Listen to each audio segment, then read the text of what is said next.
but it was likely the largest wave of missiles that we've seen since the beginning of the war. These missiles, again, they targeted intentionally and damaged civilian power generation facilities to cause unnecessary suffering with the civilian population. We assess now that over a quarter of Ukrainian civilians are without power. The deliberate targeting of the civilian power grid, causing excessive collateral damage and unnecessary suffering on the civilian population, is a war crime. With the onset of winter, families will be without power and, more importantly, without heat.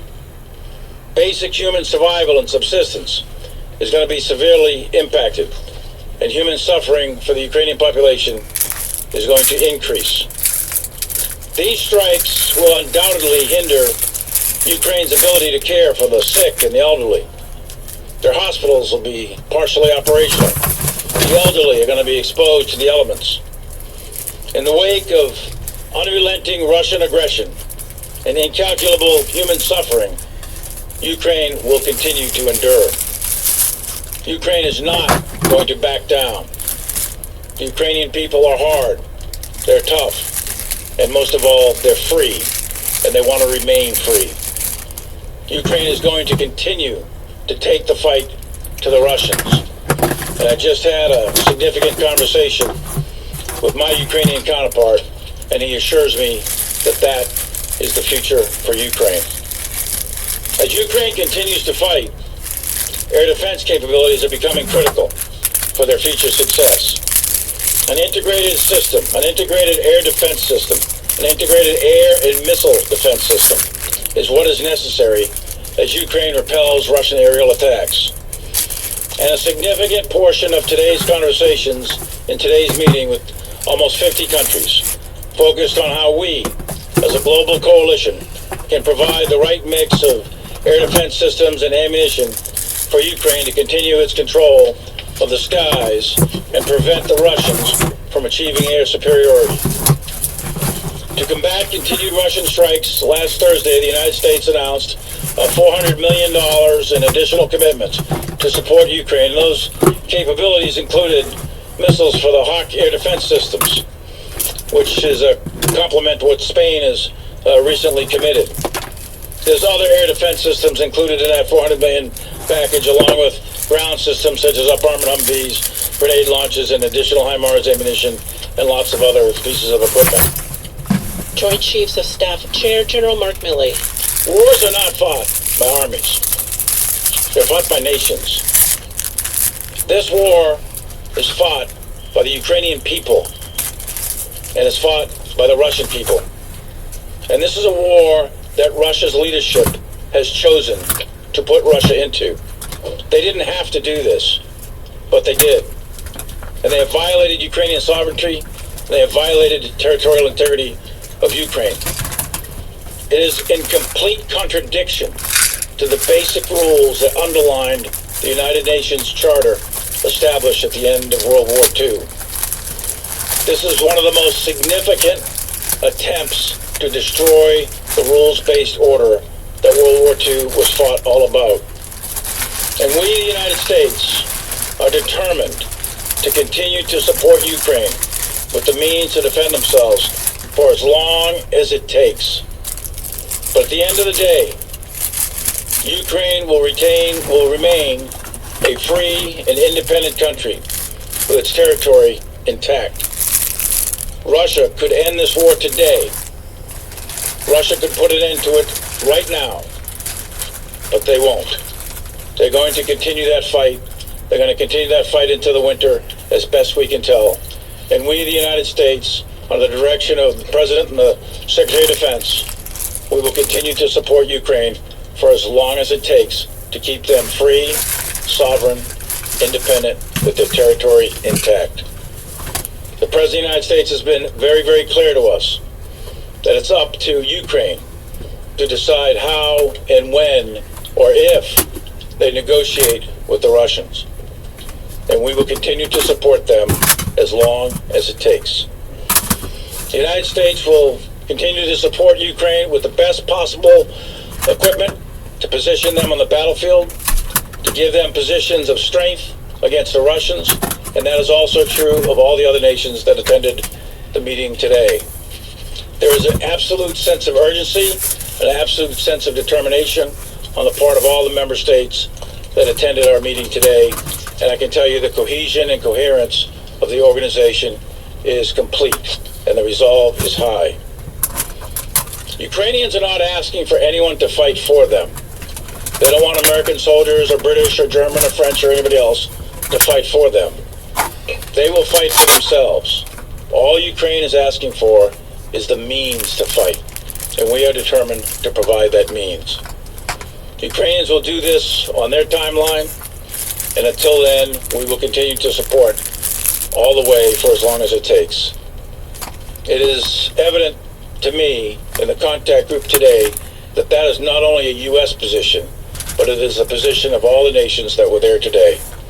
We will be there for as long as it takes to keep Ukraine free. Thank you, and I welcome your questions. This is a news conference from the Pentagon with Joint Chief of Staff Chair General Mark Milley and Defense Secretary Lloyd Austin. Mr. Secretary, Chairman, thank you very much, gentlemen. First question will go to Associated Press. Tara. Thank you, Mr. Secretary. President Zelensky just denied that it was a Ukrainian air defense missile that landed in Poland. How are you certain that this was possibly a Ukrainian air defense missile and was not a Russian missile? Thanks, Sarah.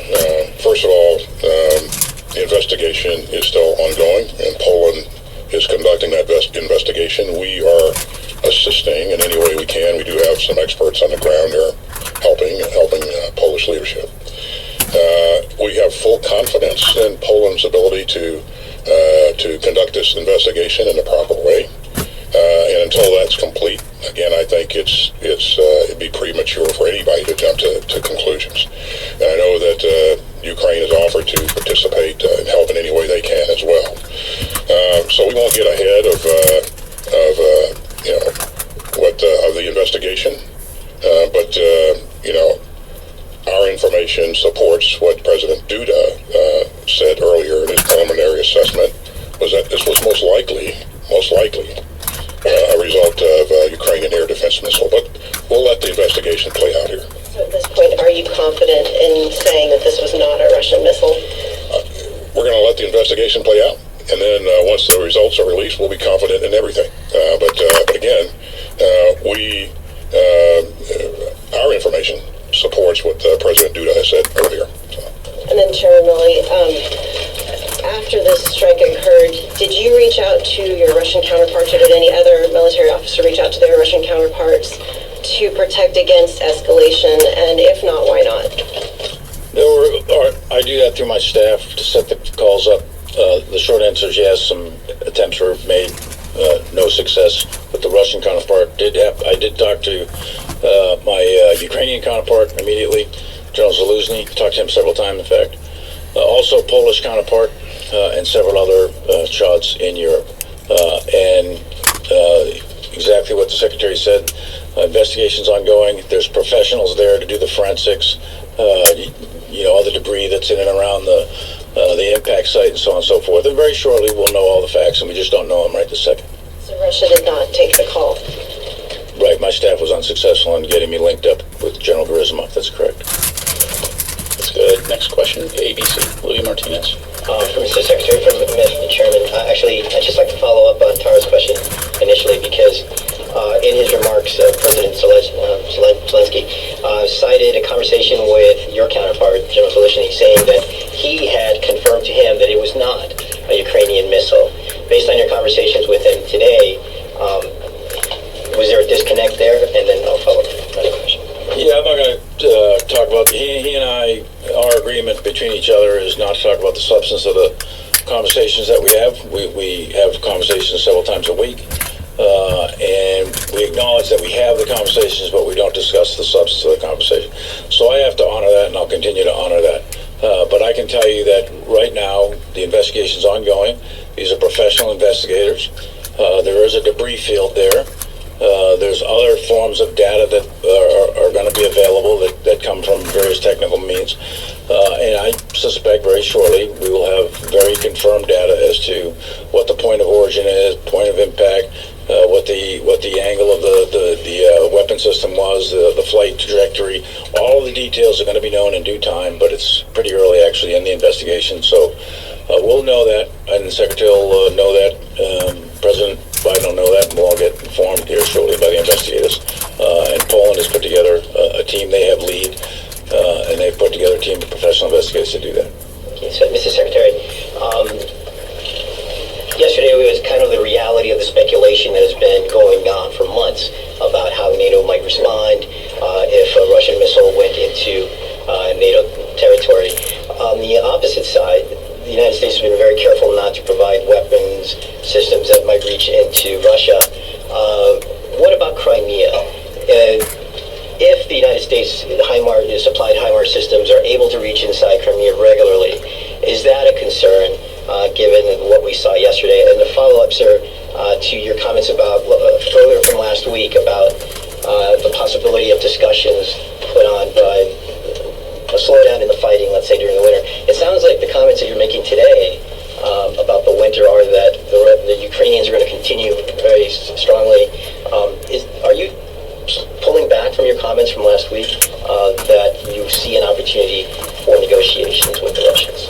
No, I think the Ukrainians should keep the pressure on the Russians, to the extent that they militarily can. But winter is very, very cold, and the natural tendency is for tactical operations are going to naturally probably slow down. And right now, what we're seeing is the lines from Kharkiv all the way down to Kherson, for the most part, are beginning to stabilize. Now, whether that means they will be stable throughout the winter or not, nobody knows. Nobody knows for certain.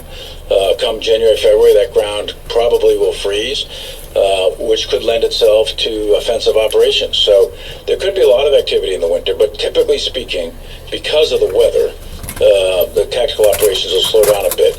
And I think that President Biden and President Zelensky himself has said that there'll be at the end of the day there'll be a political solution. So if there's a slowdown in the actual tactical fighting, if that happens, then that may become a window. Possibly, it may not, for a political solution, or at least the beginnings of talks to initiate a political solution. So that's all I was saying. Responding to reporters, Joint Chiefs of Staff Chair General Mark Milley. Yeah, first, let me just agree with what the chairman just said in terms of, and there probably will be a slowdown. Defense Secretary Lloyd Austin. Fall and going into winter. The fall's a muddy season, as you know, and so is the spring. So when the ground hardens, trafficability will probably improve, and then we may see more activity. But I would remind everyone that this war started in February. So winter does not mean that we're going to stop fighting, or the Ukrainians are going to stop fighting. I certainly, like the German, believe that they won, and so we're going to do everything within our power to make sure that they have the means to accomplish their goals and objectives. And along that line, the goals and objectives of this fight are the Ukrainians. They're not ours. And so we haven't prescribed to the Ukrainians what they can and cannot do.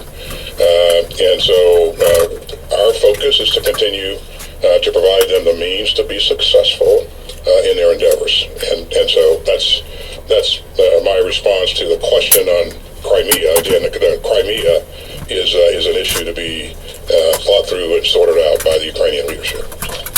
Let's go ahead. Lee, New York Times. First for General Austin.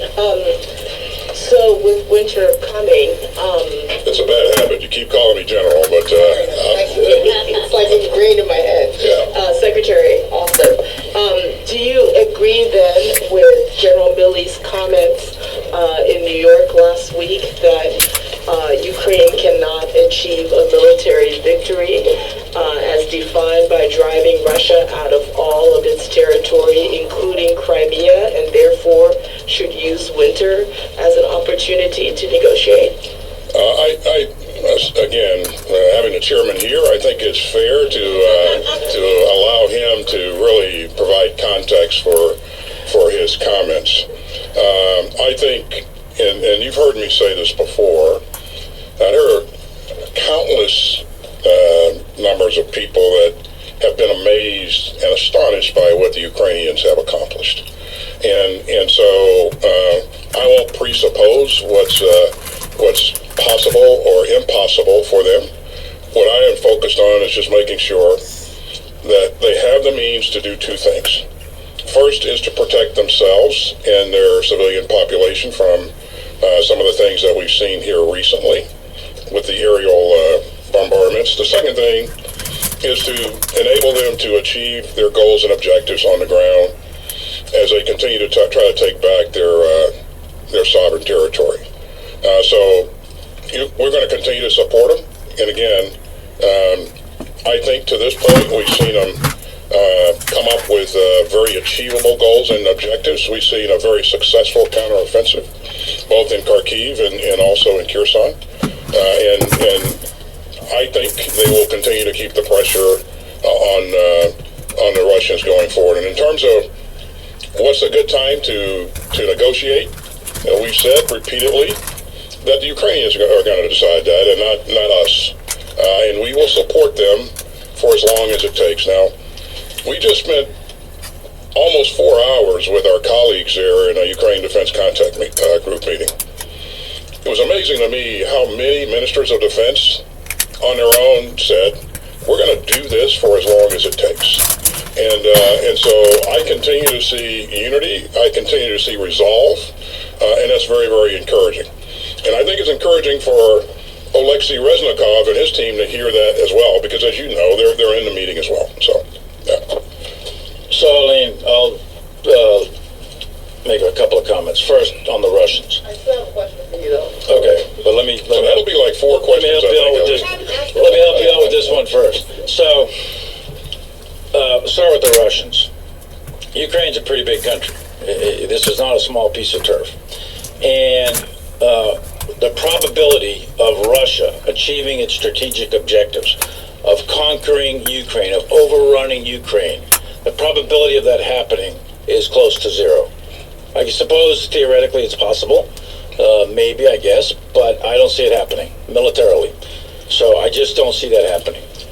But they do currently occupy about 20% of that of Ukraine. So they occupy a piece of ground that's about 900 kilometers long, and I don't know, probably about 75 or 80 kilometers deep. So it's not a small piece of ground.